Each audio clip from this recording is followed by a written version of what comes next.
It's my honor and my pleasure and my joy to give you a gift right now. It's the gift of a speaker who really understands how principle works. She has a lot of credentials. She's a PhD, Dr. Maria Nemeth.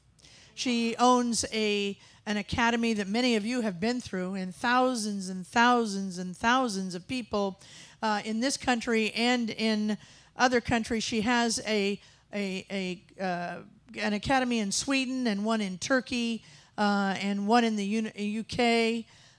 So she is reaching a lot of people with this message of the energy of life that makes us successful, really working with it, not harnessing it, not forcing it, but working with it. And she has some very, very simple, as all great spiritual teachers do. Their lessons are simple. Simple that we can understand and that we can work with in our lives. So it is with great pleasure that I introduce my friend, Dr. Maria Nemeth.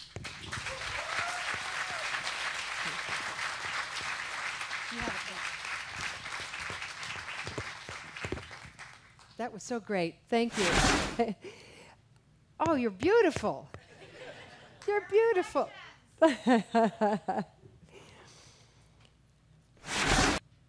Ask yourself a question. Let's just start it out, okay? Just from the get-go. Would it be okay with me if life got easier? No, wait. Don't answer yes too quickly. Think about it. Would it really be okay with me if life got easier? And the only reason I say that is because if you're like most of us, there's a little voice inside that says, what's the catch? You know, because life is supposed to be hard in some ways. I mean, think about it. You see it? And many of us, if things get too easy, we become suspicious. Like I remember a friend of mine saying to me a couple months ago, today is so great, I got the parking space I wanted. 2 clients answered on the first ring. And he said, now I'm just waiting for the other shoe to, well, see, you know it, right? To drop. Now, one of the great spiritual teachers, Wallace Wattles, who I'm sure a number of you have studied, he wrote a book, The Science of Getting Rich. And it was his book that the producers of The Secret, they credit his book with helping them with the filming of The Secret. He was a great spiritual teacher. He lived in around 1910, and many people studied from him, including Napoleon Hill, W. Clement Stone. And he had there's this wonderful part in this book, The Science of Getting Rich. If you haven't gotten that book, I really suggest that you get it, because one of the things that he says is, you must let go of the idea that there is a God that wants you to suffer. You must let go of the idea that there's a God that wants you to make or pay a penance of any sort. He said, the truth is that God is just waiting to express itself through you. Just waiting to experience life through you, through your goals and your dreams. Now, I love it when people write in a very simple way, because I don't know about you, but in order for me to be able to understand something, it has to be said very simply. I learned a lesson for myself, for example. A few years ago, I was teaching a course for 5 days in India, in Bangalore, with some of my faculty, and English was not the first language for most of them. They came from leaders from all over India and Nepal. And I discovered that if I can't say something simply, I don't know what I'm talking about. If I have to use many words to describe something, it means that I'm not clear. And so it's wonderful to hear such clarity from Wallace Wattles. because part of it, I was telling Reverend Georgia yesterday, I hate this and I love it at the same time. Yesterday, as I was preparing for today, would it be okay with you if life got easier? Okay, so I'm preparing for you, right? I'm preparing and thinking and praying and all that stuff. Well, something showed up yesterday that was not easy. It was a breakdown. And I want to tell the truth. So can I tell the truth? As Joan Rivers says, can we talk? Can we talk? Can we talk? So this is the truth. 3 days ago, I became frustrated with a colleague. And I wrote an email about my frustration. And then I pressed the send button.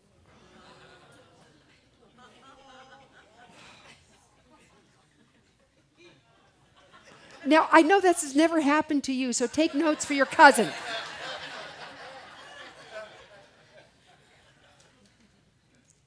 Has that ever happened? You pressed it and you just like, can I call that finger back? It's like.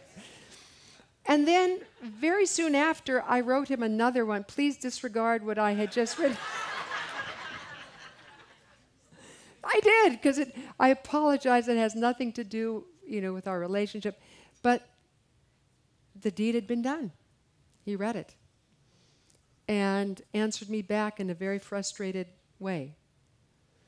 So I'm going to clear it up with him when I go. In 2 weeks, I go to Sweden, and where I go 2 or 3 times a year to our center there, and I just may have to make a detour through the UK to just show up at his doorstep and say, "Can we talk?" But it really put me in mind of a couple of things. Would it be okay if life got easier?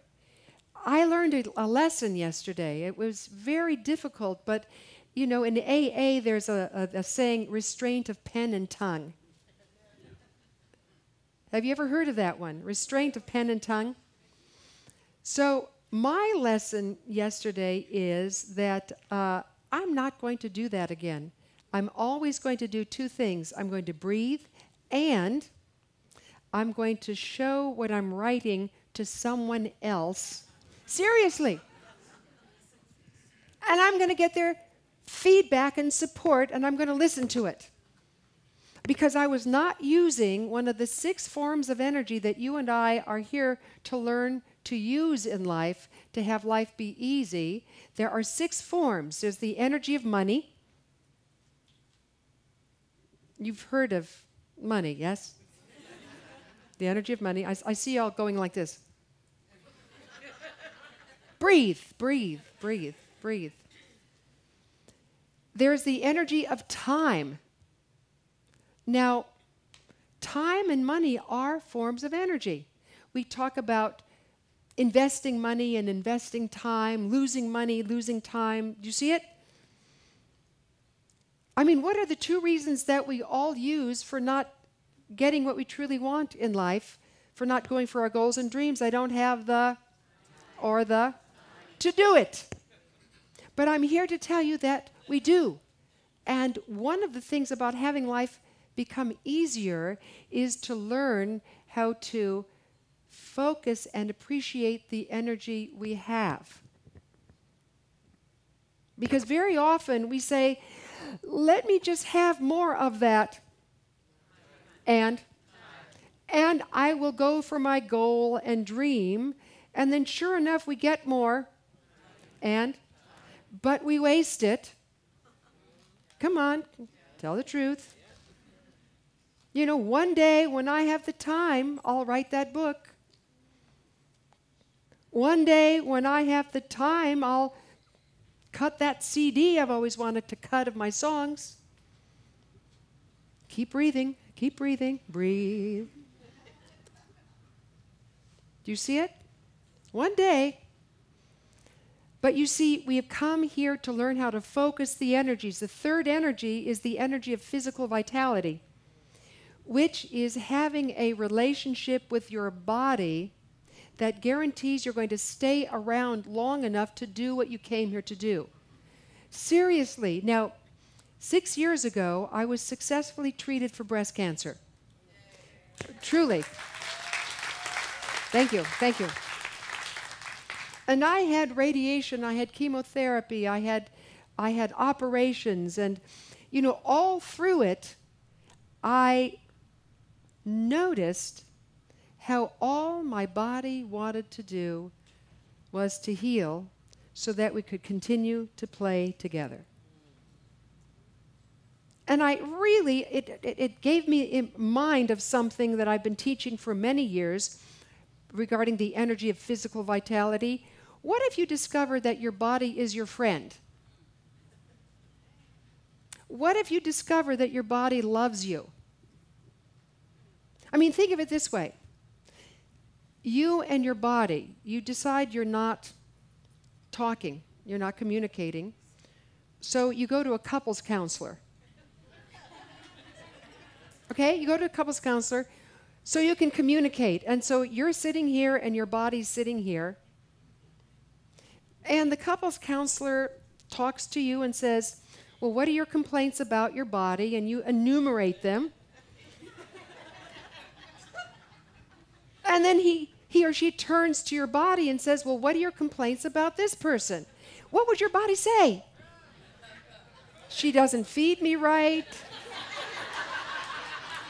He doesn't rest me. The minute I get a pimple, she hides me. I mean, how long would you stick with someone if they treated you that way? Now, I'll tell you why your body stays with you. It's because your body loves you. All your body has ever wanted to do is play on the playing field of life with you, to help you stay in physical reality long enough to express who you are and to express God through you. That's all your body's ever wanted. And what would it be like if you were to discover that about your body? How would you treat someone who loved you that much? Pretty good, yes? So if you want, ask yourself a question, because I love that it was Rainier Maria Rilke, because that thing on questions is wonderful. So live into this question, am I willing to discover how much my body loves me? The next form of energy is the energy of enjoyment. And that is the ability to savor life instead of consume it. Now, I told this story at the last hour, and I'll tell it again. I discovered a lot about the energy of enjoyment a number of years ago because I have a girlfriend who is naturally slender. And I've discovered that there is a difference between those of us, someone who's naturally slender, and those of us who have to work at it. And the difference is that people who are naturally slender enjoy their food. People like me who have to work at it, we tend to consume our food. Example, this is very embarrassing, and it's true, okay? A number of years ago, I'm with my friend in San Francisco, and it's 2:30 in the afternoon. We are seeing a bunch of clients. We decide we need a pick-me-up. So we go to Max's Opera Cafe, which is on Van Ness, which is known for its desserts, all right? We each order a hot fudge sundae with whipped cream and nuts on top, okay? And they're huge, if you've ever been to this place. Now, we're sitting side by side. This is my friend who's naturally slender. Here's me who has to work at it. And I see my hot fudge sundae coming. And it's like I'm very intent. It's like I'm going to wave it on, you know? Bring it here. Here. And my friend is just really calm. You know, she's very calm about the whole thing. But the minute my server puts it, I put my arm around it. So you couldn't get any, all right? And I start eating this. I mean, I don't know if I thought it was going to be taken away from me or whatever. You know, and finally, I push after 10 minutes. I've all of it's gone. And I push this empty bowl away, you know, I've got ice cream here. And this little voice in my head is, I can't believe I ate the... Do you see? I mean, meanwhile, my girlfriend, she's saying, Maria, do you notice the little nummy bites? Do you know? I mean, do you notice? Let's take these, and this is real dark chocolate. It's from, I think it's from, it must be Swiss. And I can taste the vanilla bean in the ice cream.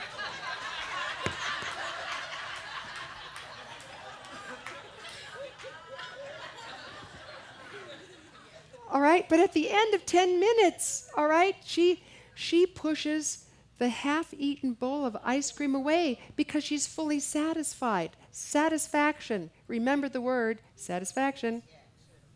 All right? With 3 words that I've yet to comprehend when it comes to ice cream, I've had enough.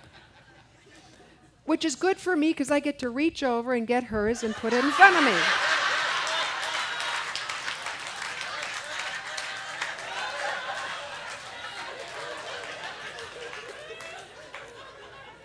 Now, as I'm waddling outside of Max's Opera Cafe,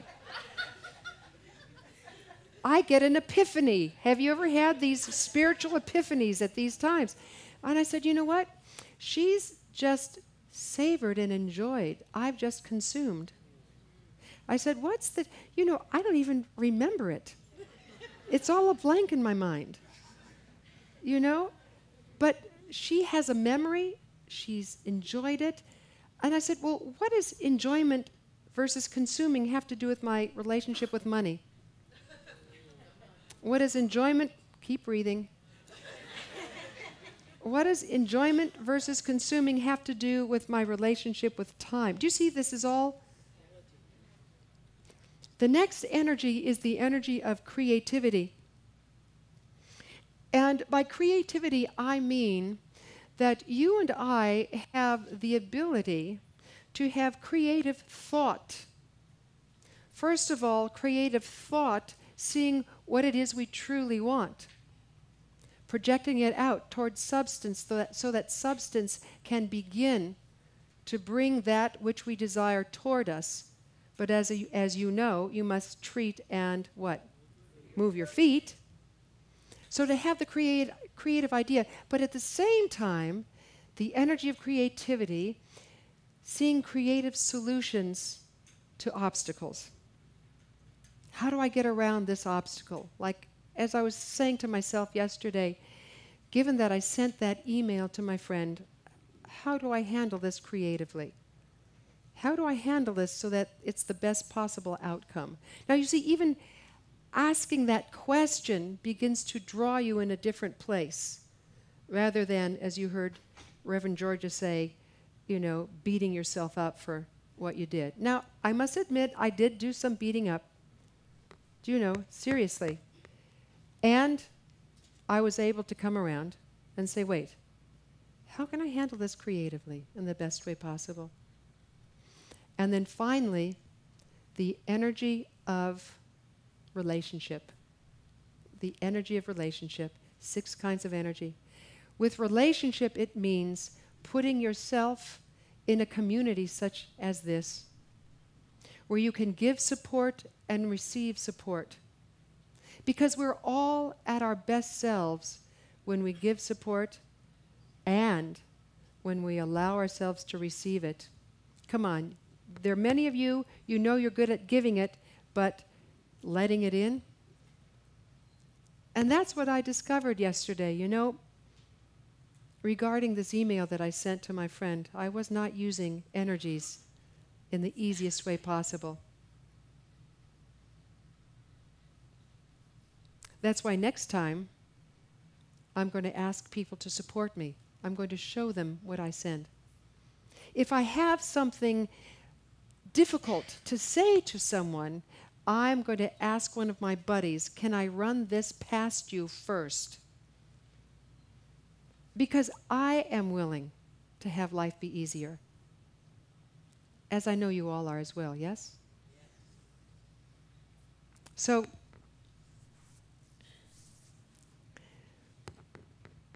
a couple minutes, I have a couple minutes, on the energy of money.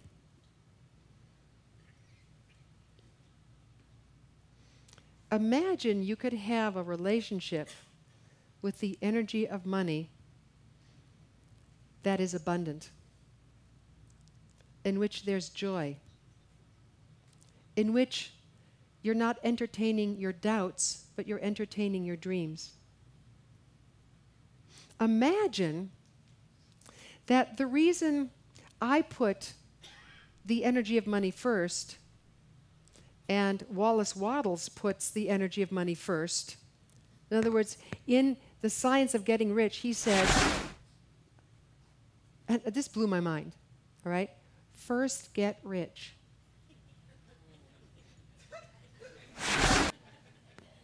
What? But you don't understand. First, get rich. By whatever definition you have for rich, first, get rich. He said, when you apply spiritual principle to getting rich,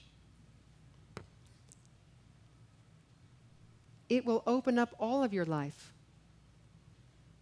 Do you see? Then he says, because all God wants is to be able to have you go to the places you want to go in life, the educational experiences you want to have, supporting your community and your family in the way you want to support them. He said, first get rich.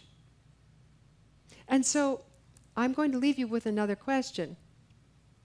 And this is, I mean, I had to kind of undo a lot of things about being rich, because somehow as a psychologist, and I did so much work in community organization, did a lot of work in East Los Angeles, worked with the drug abuse and alcoholism community, and it was never about first get rich. It was always about first serve. But he makes a point. You will serve when you are rich. Breathe, breathe. So if any of you are even the remotely interested in taking your relationship with money from scarcity to abundance, or as I say, from scare-city to abundance, join me today between 1 and 4, because I will give you all I can give you in 3 hours about what I know about you and your relationship with money, and I promise that you will leave with some tools that you can use immediately. You will learn a definition for financial success that will knock your socks off. And if you don't wear socks, it'll knock your sandals off. But please, think about joining me, all right? I would love to see you there. And thank you so much for your kind and generous attention this morning.